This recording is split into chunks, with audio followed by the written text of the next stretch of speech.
قوم لوط جنہوں نے دنیا میں سب سے پہلے ہم جنس پرستی کی ابتدا کی، قوم لوط کی طرف شیطان نے کس عورت کو بھیجا تھا؟ اس عورت نے ایسا کیا کیا جس سے قوم لوط کی عورتیں بھی ایک نئے گناہ میں مبتلا ہو گئیں؟ لاکیس کون تھی اور اس نے قوم لوط کی عورتوں کو کیا سکھایا؟ میں ہوں اسرار بھٹی اور آپ دیکھ رہے ہیں ذاکر اسرا اردو۔ شیطان اللہ کا نافرمان اور بنی آدم کا سب سے بڑا دشمن ہے جو مختلف طریقوں سے لوگوں کو دھوکے اور فریب میں مبتلا کرتا رہتا ہے اور انہیں ورگلاتا ہے۔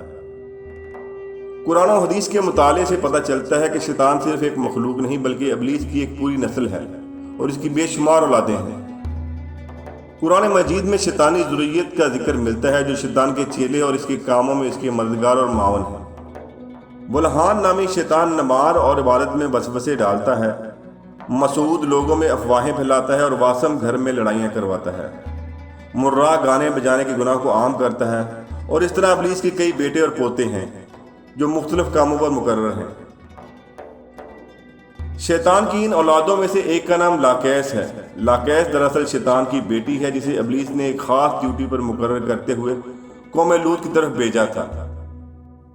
قوم لوط دراصل تاریخ کی ایک طاقتور اور مالدار قوم تھی جو اردن کے علاقے میں آباد تھی۔ یہاں سرسبز و شاداب وادیاں تھیں جن میں سدوم اور عمورہ کے نام سے دو علاقے آباد تھے۔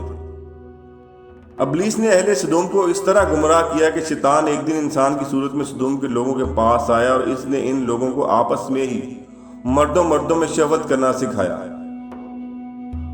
وہ روزانہ بدفعلی کرنے لگے اور یہاں تک کہ اگر کوئی مسافر سدوم کے علاقے سے گزرتا تو یہ لوگ ان مسافر مردوں کو بھی پکڑ لیتے اور انہیں اپنا شکار بنا لیتے۔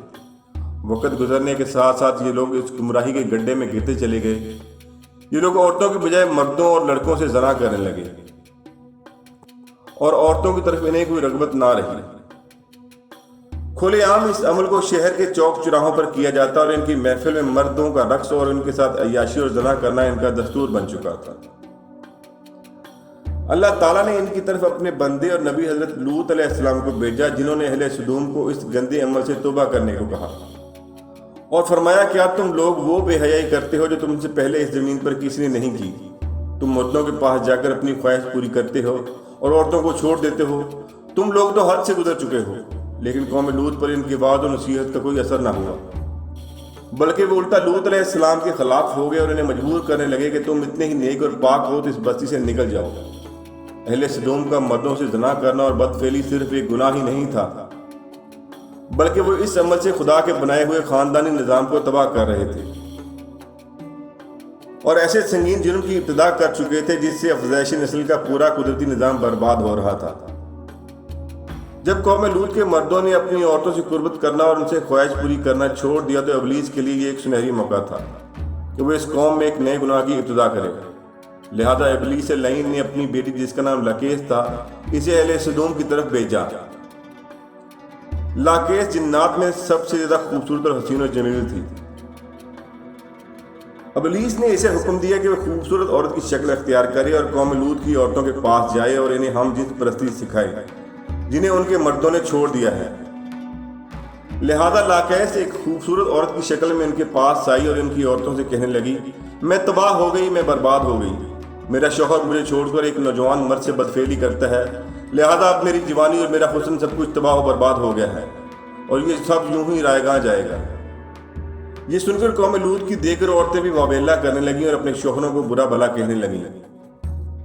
پھر لاکیس نے ان عورتوں سے کہا کہ ہم بھی اپنے مردوں سے بے نیاز ہو جائیں گے جس طرح وہ ہم سے بے نیاز ہو چکے ہیں۔ ہم سب کو ان مردوں کی کوئی ضرورت نہیں، ہم اپنی خواہشات کو آپس میں ہی پورا کر سکتے ہیں۔ اس پر ان عورتوں نے لاکیس سے پوچھا کہ وہ کیسے؟ لاکیس قوم لوط کی ایک رئیس اور خوبصورت عورت کے پاس آئی اور اس کے ساتھ بدفعلی کی۔ اس رئیس عورت کو یہ عمل بہت پسند آیا، لہذا وہ عورت سدوم کی دوسری عورتوں کے پاس گئی اور ان سب کو بھی اس طرح کرنے کو کہا اور اس طرح عورتوں کے درمیان ہم جنس پرستی کے اس طریقے کا آغاز ہوا۔ جب مردوں نے دیکھا کہ ان کی عورتیں عورتوں کے ساتھ شہوت پوری کر رہی ہیں تو ان مردوں نے اپنی عورتوں کو اس بدفعلی سے منع نہیں کیا، وہ خود بھی ہم جنس پرستی کے گناہ میں ملوث رہے۔ آخرکار جب قوم لوط کی سرکشی اور گناہ حد سے تجاوز کر گئے تو اللہ تعالیٰ نے ان پر پتھروں اور آگ کے انگاروں کا عذاب بھیجا جس سے ان کے جسموں کے پرخچے اڑ گئے